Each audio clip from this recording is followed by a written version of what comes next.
આણંદ સ્થિત ઇરમા ખાતે સહકારી આગેવાન ત્રિભુવનદાસ પટેલની 122મી જન્મજયંતિ નિમિત્તે સહકારી શિક્ષણ પર રાષ્ટ્રીય પરામર્શનો એક દિવસીય પરિસંવાદ યોજાયો હતો। આ પ્રસંગે ભારત સહકારના સહકારિતા વિભાગના અધિકારી આનંદ કુમાર ઝા અને ડોક્ટર મુકેશ કુમાર સહિત રિઝર્વ બેંક ઓફ ઇન્ડિયાના ડિરેક્ટર સતીશ મરાઠે, કોઓપરેટિવ સેક્ટરના નિષ્ણાંતો સહિત ઇરમા, એનડીડીબી, અમૂલના અધિકારીઓ અને ઇરમા વિદ્યાર્થીઓ મોટી સંખ્યામાં ઉપસ્થિત રહ્યા હતા।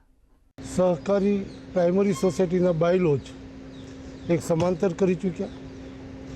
लगभग 50 करता वधारे विविध सहकारी क्षेत्र की प्रवृत्तियों ने जोड़ीने नवी नवी योजनाओं बनावीने ग्राम्य कक्षाए तमाम प्रकार की प्रवृत्तिओ पेश करी सके एनी व्यवस्था करी। एना माटे अलग फंडिंग कर्युं।